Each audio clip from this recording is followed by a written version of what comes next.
ഒരു ഗ്രാമപഞ്ചായത്ത് മെമ്പർ പോലും അല്ലാത്ത നമ്മൾ ക്ഷണിച്ചാൽ സാറ് ഇവിടെ വരുന്ന തീരെ പ്രതീക്ഷിച്ചതല്ല. ഈ വരവിനും ചെയ്ത സേവനങ്ങൾക്കൊക്കെ നന്ദി.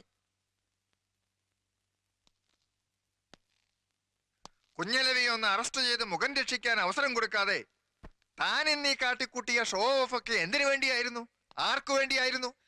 എനിക്ക് ശമ്പളം തരുന്ന പൊതുജനം എന്ന കഴുതയ്ക്ക് വേണ്ടി. നിരാഹാരത്തിന്റെ പേരും പറഞ്ഞു ഉണ്ടു ഉറങ്ങിയും ചുമ്മാ പെരുവഴി കിടക്കുന്നതാ ഇവനെ പോലുള്ള തീറ്റിപ്പണ്ടാരങ്ങളെ പിടിച്ച് ഗ്ലൂക്കോസ് കയറ്റലും കൊട്ടാരം വക സദ്യ ഊട്ടലും അല്ല എന്റെ പണി. എന്റെ വഴി മുടക്കിയ ചിലപ്പോതാ ഇത് കൂടുതൽ വാങ്ങിക്കൂട്ടിന്ന് വരും. ഇയാളോട് ഇനി വേദം തോന്നിയിട്ട് കാര്യമില്ല താഹിറുപ്പ, പറഞ്ഞു വിടി. വിളിച്ചു വരുത്താൻ കണ്ടൊരു ഇസ്ലാം. താൻ എന്ത് ഇസ്ലാമാണോ? വർഗസ്നേഹമില്ലാത്ത ഹറാം പറഞ്ഞ ബ്ലഡി മുസ്ലിം. അതേടോ, I am a bloody Muslim, Indian Muslim, Hindu Muslim, തലമുറകൾക്ക് മുമ്പ് മനസ്സും മതവും പരിവർത്തനം ചെയ്ത ഹിന്ദുസ്ഥാൻ മുസ്ലിം. ആരാന്റെ നെഞ്ചത്ത് ബോംബ് പൊട്ടിച്ച് വർഗസ്നേഹം കാണിക്കാൻ കഴിയാത്ത, എല്ലാ മനുഷ്യരെയും മനുഷ്യരായി കാണാൻ കഴിയുന്ന മനസാക്ഷിയുള്ള യഥാർത്ഥ മുസൽമാൻ. കുഞ്ഞലവി,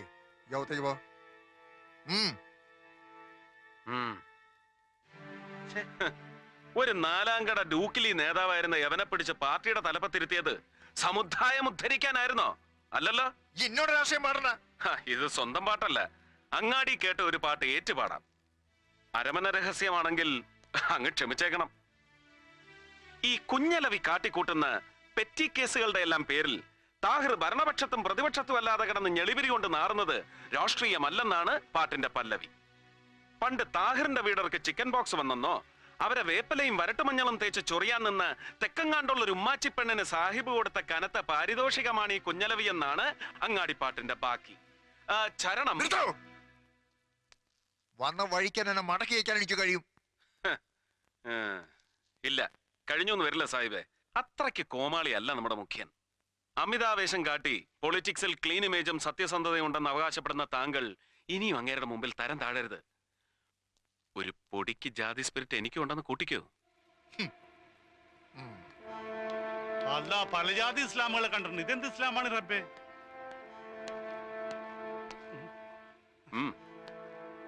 ഖുർആൻ വായിച്ചിട്ടുണ്ടോ? ഉണ്ട്.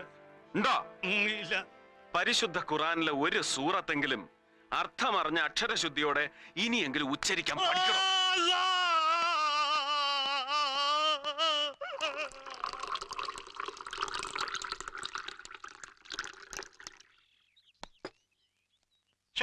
സാർ ഇത്ര നേരമായിട്ടും ആ മേട് മറന്നില്ല. ചുമ്മാ പോവാൻ പറയുന്നേ. ചൂടാറുന്നതിന് മുമ്പ് ഇതങ്ങോട്ട് കുടിച്ചേച്ചേ ഒന്ന് ഉഷാറായിക്ക്. എന്നാലും സാർ ഇത്രയും അങ്ങോട്ടൊരു പാവമായിപ്പോയല്ലോ എന്റെ സാറ്. രാവിലെ വന്ന വരവിന് എനിക്കിട്ടെന്ന് മേക്കെട്ട് കയറിയപ്പോ ഞാൻ വിചാരിച്ചു സാർ ഏതാണ്ട് വലിയ. ഞാൻ ഈ പറഞ്ഞു വരുന്ന എന്നാന്ന് വെച്ചാ, നമുക്ക് ഈ കാക്കിയും തൊപ്പിയും ഇട്ട് നല്ല കാലത്തോളം ഭൂമിയിൽ ഇരിക്കണേല് താഹിറേയും പിണക്കാനും ഒക്കെ ഇല്ല, ഷെട്ടിയും തൊടാനൊക്കെ ഇല്ല. പാമ്പിനെയും കീരിയെയും കൂടെ ഒറ്റ കൂട്ടിലിട്ട് വളർത്തുന്ന പോലെ ഒരു ടെക്നിക്കാ സാറേ അത്. വലിയ പാടൊന്നും ഇല്ലെന്നേ. നമ്മൾ ചുമ്മാ വഴവഴാന്നങ്ങ് നിന്നുകൊടുത്തേച്ചാ മതി. For you, sir? ഏതോ ഒരു സ്ത്രീ. പീസ് ആയിരിക്കും, നല്ല കിളിമൊഴി.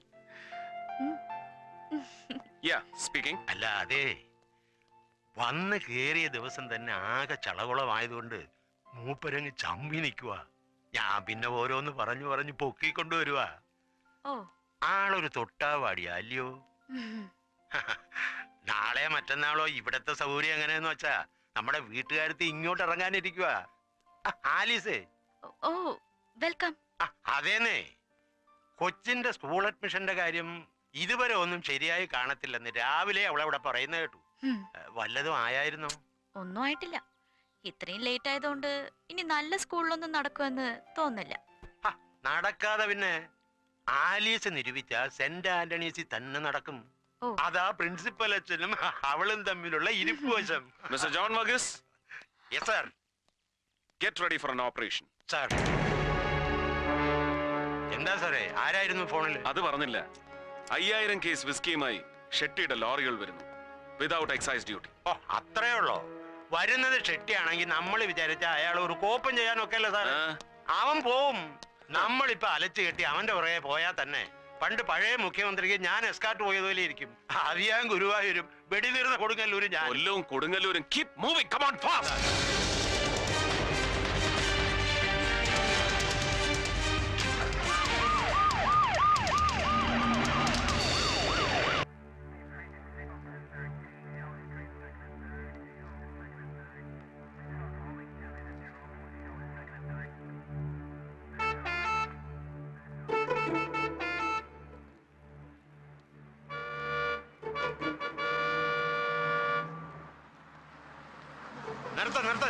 നിർത്തടാ, നിർത്ത്.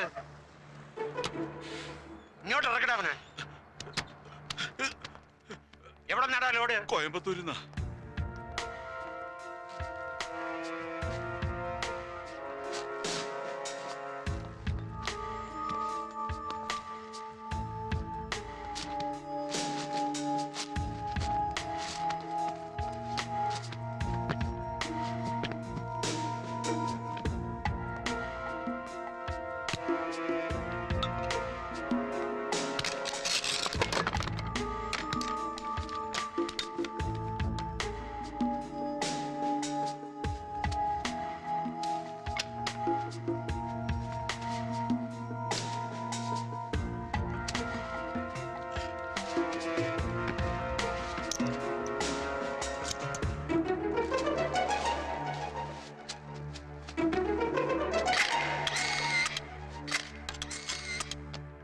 റഹീം ഹാജിയുടെ കൊലക്കേസ് അന്വേഷിക്കാൻ വന്ന നിങ്ങൾ പരാതിക്കാരനായി പെരുവഴി കിടന്ന കുഞ്ഞലവയുടെ കൈ തല്ലിയൊടിച്ചു. എന്തൊക്കെയാടോ സൂപ്രണ്ടേ ഇത്? അത് പിന്നെ പോട്ടെന്ന് വെക്കാൻ സഹാവേ.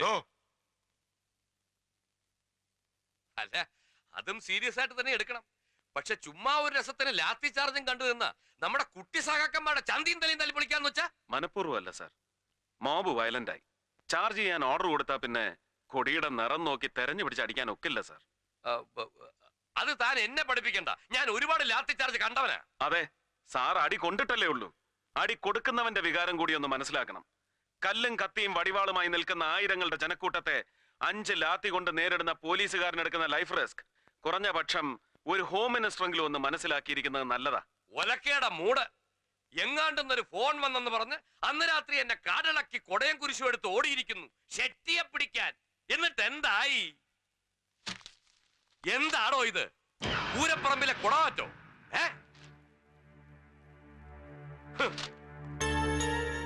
മന്ത്രിസഭയെ നാറ്റിച്ചതിന് സമാധാനം പറയടോ. Stupid, useless. ഇത്തരം നാസ്റ്റി കമന്റ്സിന് പ്രാസ ഒപ്പിച്ചുള്ള മറു ഡയലോഗ് മലയാളത്തിലും ഇംഗ്ലീഷിലും വെച്ച് കീറി കയ്യടി വാങ്ങിയാ ഞാൻ ഇവിടം വരെ എത്തിയത്. ആ സ്കോപ്പ് ഈ ജംഗ്ഷനിലും ഉണ്ടെന്നറിയാം, പ്രയോഗിക്കുന്നില്ല.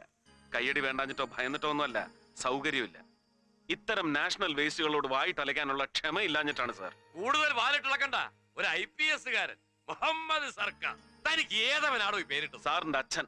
എടോ, മന്ത്രിയുടെ തന്തയ്ക്ക് വിളിക്കുന്നതോ പന്ന റാസ്കൽ. താൻ വിടാൻ പറഞ്ഞത്. മാറണോ, വിടണോ? മിസ്റ്റർ മുഹമ്മദ്, സർ, ഒരു ഹോം മിനിസ്റ്ററുടെ തന്തയ്ക്ക് വിളിക്കുന്ന ഫിലിം ഹീറോയെ ഞാൻ സഹിക്കും, രസിക്കും. എന്റെ സബോർഡിനേറ്റിനെ തന്തയ്ക്ക് വിളിക്കുന്ന റിയാലിറ്റിയെ I will not tolerate. You have to tolerate sir. പറഞ്ഞത് സത്യം തന്നെയാണ്. ഞാൻ ആരെയും തെറി വിളിച്ചിട്ടില്ല. എന്റെ മിനിസ്റ്റർ എന്നോട് ചോദിച്ച ചോദ്യത്തിന് ഞാൻ സത്യസന്ധമായ ഉത്തരം പറഞ്ഞു. That's all. മുഹമ്മദ് എന്ന പേര് ഉപ്പയിട്ടാണെങ്കിലും സർക്കാർ എന്ന വാല് മുളപ്പിച്ചു തന്നത് ഇദ്ദേഹത്തിന്റെ അച്ഛൻ തന്നെയാ, നാരായണൻ നമ്പ്യാർ. അതെ സർ, മലബാറിൽ നിന്ന് കുടിയിറക്കപ്പെട്ട ഒരു പാവപ്പെട്ട ഖെസ് പാട്ടുകാരനെയും കുടുംബത്തെയും സമുദായ പാർട്ടിക്കാർ കെട്ടി എഴുന്നള്ളിച്ച് തിരുവനന്തപുരത്ത് സെക്രട്ടേറിയറ്റിന് മുന്നിൽ കൊണ്ടുവന്ന് പ്രതിഷ്ഠിച്ചു. കരുണയ്ക്ക് വേണ്ടിയുള്ള സമരം. അന്ന് നിങ്ങൾ തൊഴിലാളി വർഗ തമ്പ്രാക്കന്മാരുടെ ഭരണകാലം. അവരും കനിഞ്ഞില്ല. അവിടെ കുത്തിയിരുന്ന് പാട്ടുപാടി എരന്ന് മടുത്തപ്പോ എന്നെ മുഹമ്മദ് റാഫിയാക്കാനുള്ള ആഗ്രഹം ഉപ്പ ഉപേക്ഷിച്ചു. ഉച്ചക്കഞ്ഞി ഉറപ്പായ സർക്കാർ സ്കൂളിൽ ചേരാൻ പോയ എന്റെ വീട്ടഡ്രസ് ഹെഡ്മാസ്റ്റർക്ക് പറഞ്ഞു കൊടുക്കാൻ എഴുത്തും വായന അറിയാത്ത എന്റെ ഉമ്മക്ക് കഴിഞ്ഞില്ല. ക്രൂരമായ തമാശകളിൽ രസിച്ചിരുന്ന അന്നത്തെ ഹെഡ്മാസ്റ്റർ നമ്പ്യാർ സാർ, ഇദ്ദേഹത്തിന്റെ അച്ഛൻ, എന്റെ പേരിന് പുതിയൊരു വീട്ടുപേര് കൂടി എഴുതി ചേർത്തു, സർക്കാർ. സെക്രട്ടേറിയറ്റിന് മുന്നിൽ നിന്ന് എത്തിയവനല്ലേ ഈ മമ്മൂഞ്ഞ്. മുഹമ്മദ് സർക്കാരായി, മുഹമ്മദ് സർക്കാർ.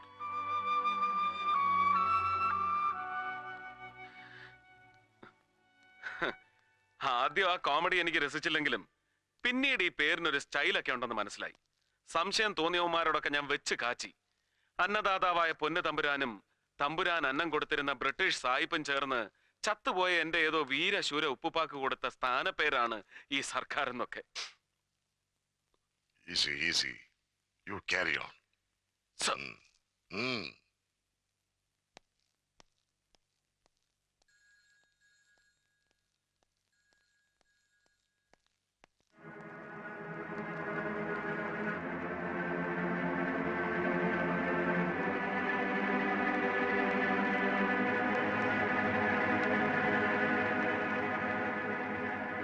മായൻകുട്ടിയുടെ മകൻ അല്ലേ? ചങ്ങാതിമാരായിരുന്നു ചെറിയ ക്ലാസ്സിൽ. ഉപ്പ പറഞ്ഞ് കേട്ടിട്ടുണ്ട്. ഞാൻ ഡൽഹിയിൽ നിന്ന് പഠിപ്പ് കഴിഞ്ഞ് മടങ്ങി വന്നപ്പോഴാ മായൻകുട്ടി മരിച്ചതറിഞ്ഞത്. ഓർഫനേജിലായിരുന്നു പിന്നീട് അല്ലേ?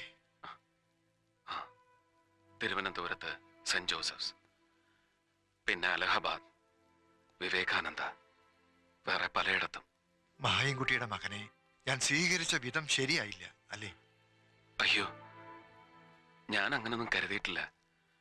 പെട്ടെന്ന് ക്ഷോഭം വന്നപ്പോ ഞാൻ എന്തൊക്കെയോ പറഞ്ഞു. അങ്ങനൊന്നും പറഞ്ഞുകൂടായിരുന്നു. മാപ്പാക്കണം. ഞാനും മാപ്പ് ചോദിക്കുകയായിരുന്നു, നിന്നോടല്ല, മനസ്സുകൊണ്ട് മായൻകുട്ടിയോട്.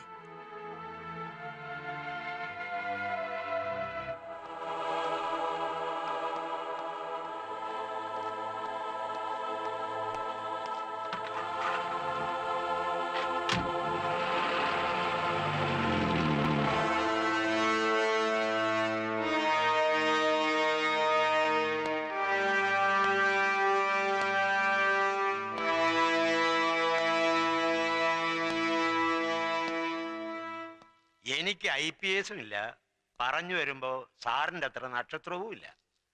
പക്ഷേ 15 വർഷത്തെ സർവീസ് കൂടുതലുണ്ട്. ആ കൺസിഡറേഷൻ പോലും സാർ ഇന്നലെ എനിക്ക് തന്നില്ല. സാറ് മിനിസ്റ്ററുടെ തെറിയും കേട്ട് പത്രത്തിൽ പടവും വന്ന് 4 മെനക്കേടായിട്ട് നിൽക്കുമ്പോ ഞാൻ വീണ്ടും ഉപദേശിക്കുകയാണെന്ന് വിചാരിക്കരുത്. ഒരൊറ്റ ഒരുത്തനെയും വിശ്വസിക്കരുത്. ദാ ഈ ഞാനടക്കം പോലീസിലുള്ള ഒരമ്മമാരെയും വിശ്വസിക്കരുത്. ഏത് നിമിഷം ഏതവനാ കയറി ഷെട്ടിയുടെ ഒറ്റുകാരനാകുന്നതെന്ന് പറയാൻ പറ്റുകയില്ല. അതാ നരേന്ദ്ര ഷെട്ടി. വൈകിട്ട് 2 സ്മാളും പിടിപ്പിച്ചുകൊണ്ട് വീട്ടിൽ ഇരിക്കുമ്പോൾ ചിലപ്പോ തോന്നും കൂടെ കിടക്കുന്ന എന്റെ ആലീസിനെ പോലും വിശ്വസിക്കാനും ഒക്കെ ഇല്ലെന്ന്. അയ്യോ, ചിരിക്കാൻ പറഞ്ഞതല്ല. ഷെട്ടിയുടെ കാര്യം വരുമ്പോ പോലീസിലുള്ള ഒരുവന്റെയും പെമ്പിളമാരെ വിശ്വസിക്കാനും ഒക്കെയല്ല എന്നാ ഞാൻ പറഞ്ഞതിന്റെ അർത്ഥം. എല്ലാവരുടെയും കാര്യം എനിക്ക് അറിഞ്ഞൂടാ, പക്ഷെ ആലീസിനെ വിശ്വസിക്കാൻ കൊള്ളുകയല്ല, തീരെ കൊള്ളുകയല്ല. അല്ല, മൊത്തത്തിൽ പറഞ്ഞപ്പോ ഒരു താളത്തിനങ്ങ് പറഞ്ഞെന്നേ ഉള്ളൂ. ആ താളം കറക്റ്റാ, അസല് ത്രിപുട താളം. ആലീസ് കള്ളി തന്നെയാ, പരമ പെരും കള്ളി. ഭർത്താവില്ലാത്ത നേരം നോക്കി സന്ധ്യമയക്കത്തിന് ചെറുപ്പക്കാരനും കാണാൻ കൊള്ളാവുന്നവനുമായ പരപുരുഷനെ ഫോണിൽ വിളിച്ച് കിന്നരിക്കുന്നവളെ കള്ളീന്ന് മാത്രം വിളിച്ചാ മതിയോടോ ജോൺ വർഗീസേ? പോരാ, അതാ ഞാൻ പരമ പെരും കള്ളി എന്ന് വിളിച്ചത്. അതെന്നാ സാറേ വീട്ടിലിരിക്കുന്നവരെ കുറിച്ച് ഒരുമാതിരി മൊനവച്ച മറുഭാഷ പറയുന്നേ? ഈ ആലീസ് നല്ല ഉരുപ്പടിയായിരിക്കും, ഏത് ഷെട്ടിക്കും പറ്റിയ അസല് മുതല്. സാറേ ദേ ഒരുമാതിരി പൂവമ്പഴ അണ്ണാക്കി തള്ളി വർത്താനം ഉണ്ടല്ലോ, അത് എന്നോട് വേണ്ട.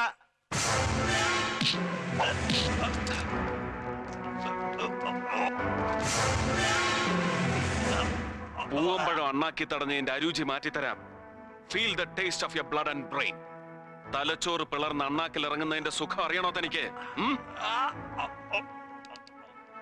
ഷെട്ടിയുടെ ഒറ്റുകാരിയായി ഇന്നലെ രാത്രി കള്ളപ്പേരിൽ എന്നെ ടെലിഫോൺ വിളിച്ചതാരാണ്?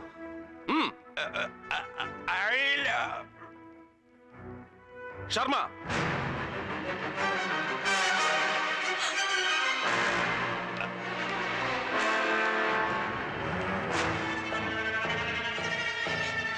Out out sir.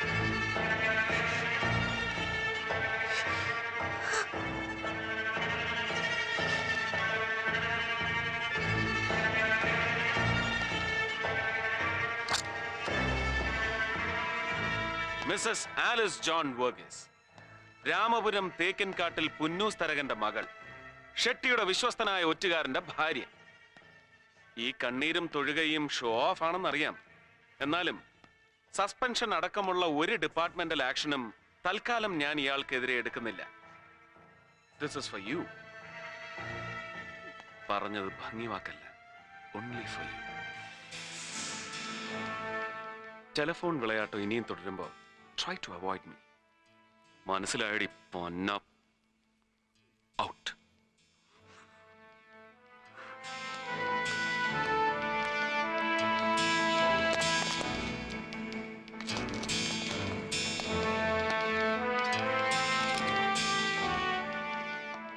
എനിക്ക് ലഭിച്ച ടെലിഫോൺ കോൾ ഫേക്ക് ആണെന്ന് അറിയാമായിരുന്നിട്ടും ഞാൻ ഇന്നലെ ഒരു റെയ്ഡിന് ഇറങ്ങി പുറപ്പെട്ടത് മണ്ടം കളിക്കാനല്ല, 2 ലോഡ് സെക്കൻഡ്സ് വിദേശ മദ്യം പിടിച്ച് വീരദേശാഭിമാനി ചമയാനും അല്ല, ഒറ്റുകാരെ കണ്ടുപിടിക്കാനാണ്. ഷെട്ടിയുടെ ഒറ്റുകാരൻ. അത് ഗ്രാസ് റൂട്ട് ലെവലിൽ മാത്രമേ ഞാൻ പ്രതീക്ഷിച്ചുള്ളൂ. പക്ഷേ ഷെട്ടി ആ ലിമിറ്റും ക്രോസ് ചെയ്തു. ഡെപ്യൂട്ടി പോലീസ് സൂപ്രണ്ടും അയാളുടെ ഭാര്യയും വരെ ഒറ്റുകാർ. ഒരിക്കലും ശാപമോക്ഷം കിട്ടാത്ത ഈ മുടിഞ്ഞ ഡിപ്പാർട്ട്മെന്റിൽ ഒരുവനും വൺ മാൻ ഷോ നടത്തി ഷൈൻ ചെയ്യാൻ കഴിയില്ലെന്ന് എനിക്കറിയാം. പക്ഷെ ഞാനത് വിശ്വസിക്കുന്നില്ല. ഞാൻ ആ ഷോ നടത്തും. ഷെട്ടിയല്ല, ഒരു കവലച്ചട്ടമ്പിയെ അറസ്റ്റ് ചെയ്യാൻ പോലും നാണം കെട്ട ഈ പോലീസ് ഫോഴ്സിനെ വെച്ച് കഴിയില്ലെന്ന് എനിക്കറിയാം. ഒറ്റുകാരുടെ എണ്ണം ഒരു ജോൺ വർഗീസിൽ ഒതുങ്ങുന്നില്ല. ഉണ്ടോ?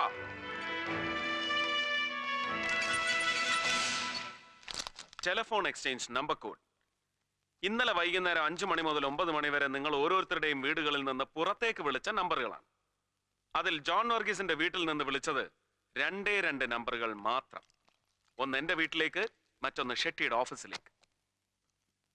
ഏത് കുറ്റവാളിയും സ്വയം പിടിക്കപ്പെടാനുള്ള ഒരു ലൂപ്പോൾ ഉപേക്ഷിക്കുമെന്നാണല്ലോ നമ്മുടെ പോലീസ് തിയറി. ഇത്രയും സർവീസ് ഉള്ള തനിക്ക് ഈ നിസ്സാര ലൂപ്പോൾ അടയ്ക്കാൻ കഴിഞ്ഞില്ലല്ലോടോ വർഗീസേ. ഒരു ശുദ്ധികലശത്തിന് ഞാൻ ഒരുങ്ങുന്നില്ല. Change your cells, or else I'll react upon you.